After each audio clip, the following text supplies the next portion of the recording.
श्री शिवाय नमस्तुभ्यम दोस्तों मालेगांव में चल रही श्री पुण्य शिव महापुराण कथा के 5वें दिन की कथा पूर्ण हो चुकी है।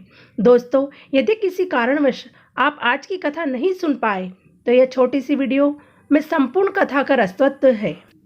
दोस्तों, आज की कथा में गुरुजी ने बताया है कि आप नए साल की शुरुआत कैसे करें कि आपका पूरा साल सुखमय और आनंदमय रहे, और बीच में आपको मिर्गी के उपाय के बारे में बताया है। और यदि आपके हाथों की रेखा उल्टी हो या फिर रेखाएं गलत हो तो सीधा करने का एक बहुत अच्छा उपाय बताया है। तो दोस्तों, वीडियो अंत तक जरूर देखें। तो बढ़ते हैं आज की पहली जानकारी की ओर। आज कथा में गुरुजी ने बताया कि भगवान से नहीं डरना है तो मत डरो, संत साधुओं से नहीं डरना है तो मत डरो, अपने माता पिता से नहीं डरना है तो भी मत डरो, वेदों से मत डरो, दुनिया के किसी से भी मत डरना, पर खुद के कर्मों से जरूर डरना, क्योंकि खुद के कर्मों का फल तो स्वयं भगवान को भी भुगतना पड़ा है। तो फिर हम तो इंसान हैं, हमें अपने कर्मों का फल जरूर भुगतना पड़ता है। अगली जानकारी में गुरुजी ने हमें बताया है कि 2023 की शुरुआत हमें कैसे करना है।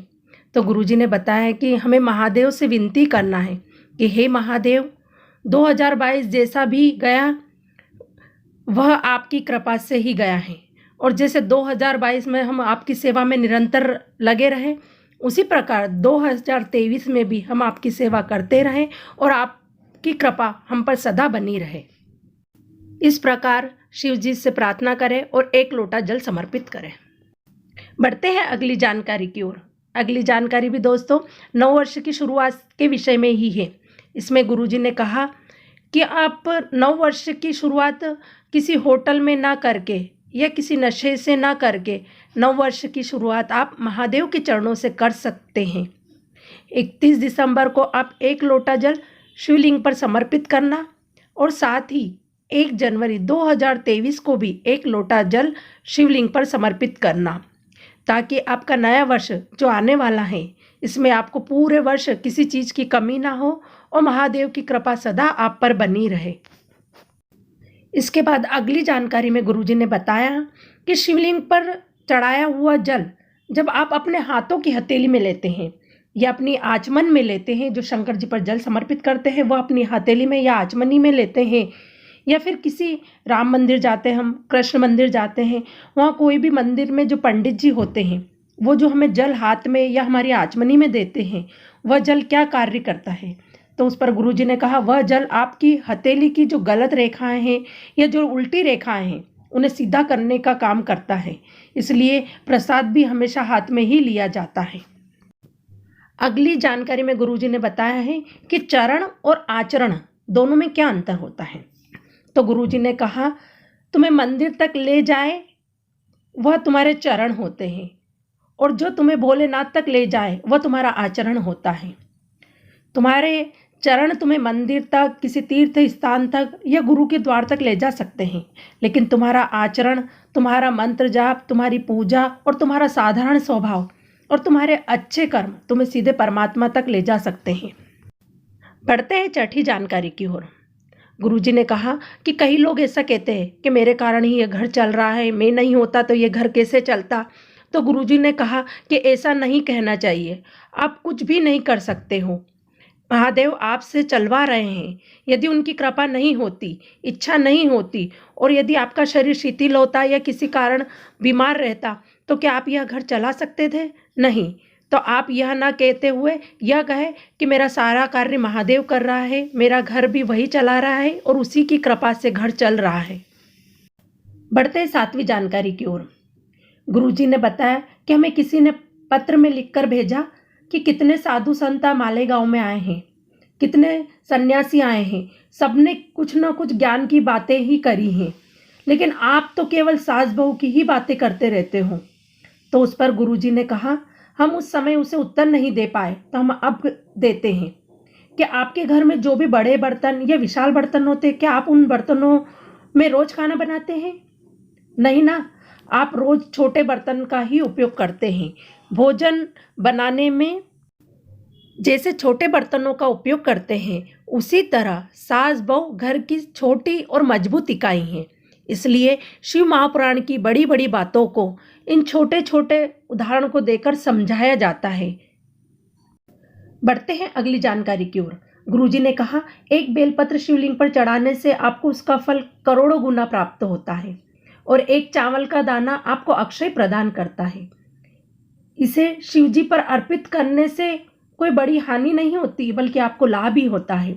यह एक लोटा जल जो आपने चढ़ाया है कभी भी खाली नहीं जाएगा।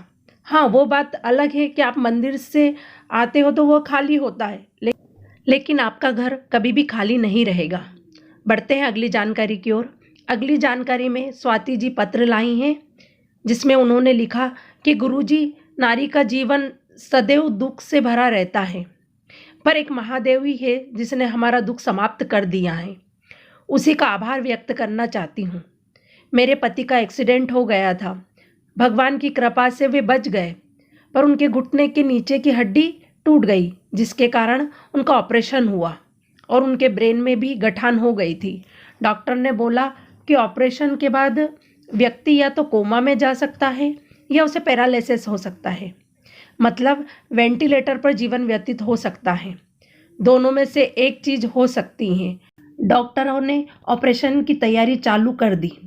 उससे पहले मैं बाबा के पास गई और बाबा से निवेदन किया, उनसे बात करी, उनसे कहा, हे प्रभु, मेरे पति का ऑपरेशन है, आप देख लेना। और वह ऑपरेशन सक्सेस हो गया। बाबा की ऐसी कृपा हुई कि ना तो उन्हें पैरालिसिस हुआ, ना उन्हें कोमा हो में गए।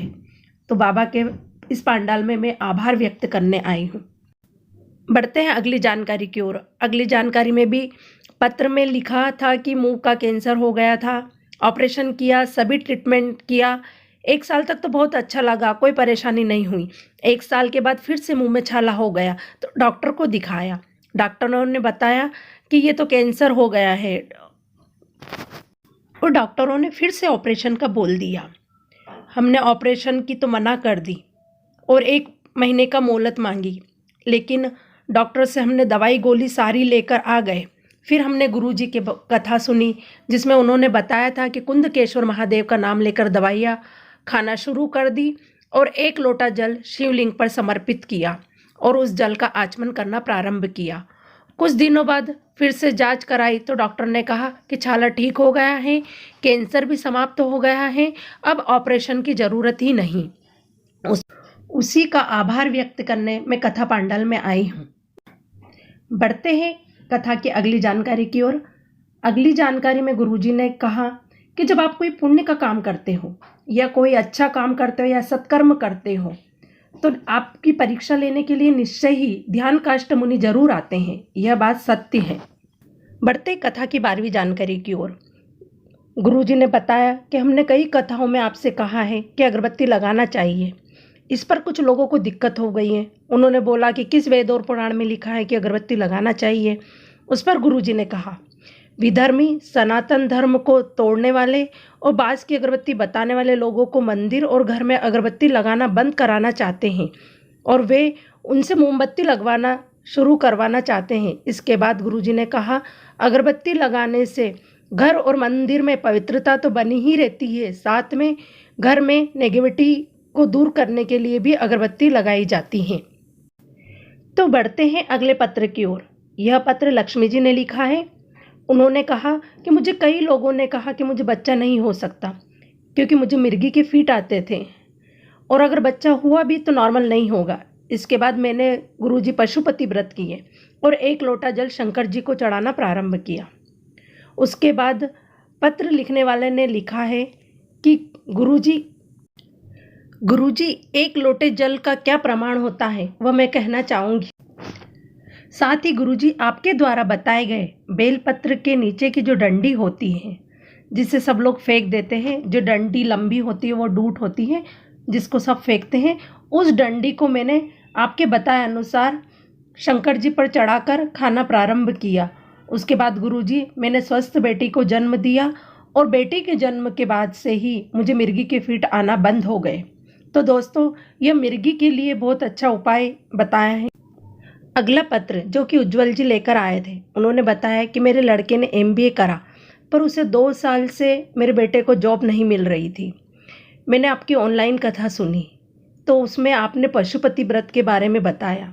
तो गुरुजी, मैंने पशुपति व्रत किया और मेरा तीसरा ही सोमवार हुआ था कि बेटे को इंटरव्यू का कॉल लेटर आ गया और मैंने बाबा से प्रार्थना की कि बाबा उसे सफलता प्रदान करे। बेटे को भी फ़ोन लगाया और वह भगवान को नहीं मानता था, तो उससे कहा, बेटे तुम मंदिर जाकर 1 लोटा जल जरूर चढ़ाना और बाबा से निवेदन करना।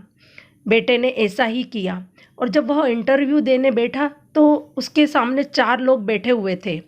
तो उसने अपने पिता को बताया कि वे 4 लोग जो मेरे सामने बैठे हुए थे इंटरव्यू लेने के लिए, वह ऐसे लग रहे थे कि जैसे मेरे सामने शंकर, पार्वती, गणेश जी और कार्तिकेय जी बैठे हों और वो ही मेरा इंटरव्यू ले रहे हो।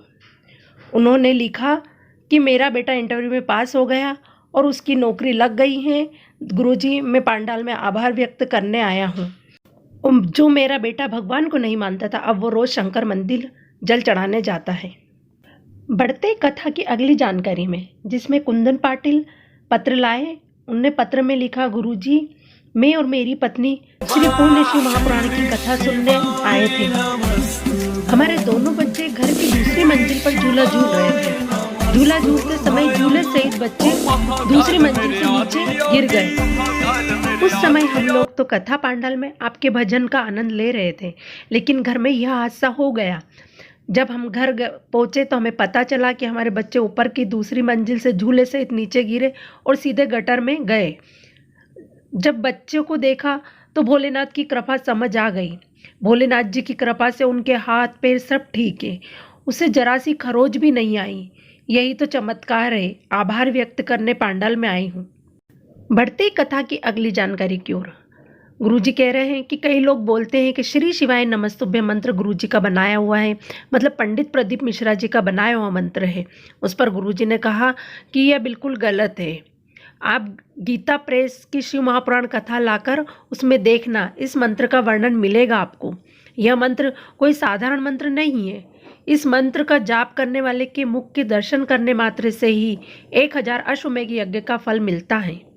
और गुरुजी ने कहा कि हम जो बेलपत्र वाला उपाय बताते हैं या धतूरा वाला उपाय बताते हैं या काली मिर्ची का उपाय बताते हैं, यह सब जो हम उपाय और जानकारी बताते हैं यह हम हमारे मन से नहीं बताते, बल्कि यह सब आप स्कंद पुराण, गर्ग संहिता, देवी संहिता और में आपको देखने को मिलेगा।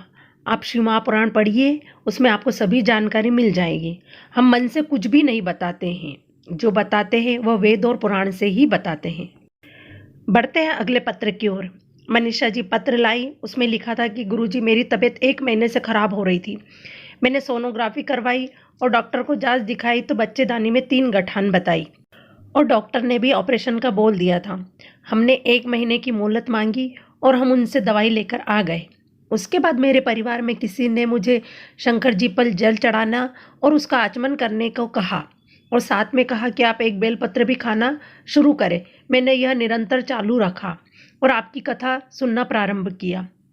2-3 कथा मैंने आपकी कथा पांडाल में आकर ही सुनी। उसके बाद चौथी कथा सुनने के पहले मैंने सोचा कि पहले मैं सोनोग्राफी करा लूँ। सोनोग्राफी कराई तो सोनोग्राफी लेकर मैं डॉक्टर के पास पहुँची तो डॉक्टर खुद अचरज में पड़ गए। उन्होंने कहा कि ऐसा कैसे होगा, तीनों गठान आप घुल चुकी हैं। गुरुजी, मैं आभार प्रकट करने पांडाल में आई हूँ।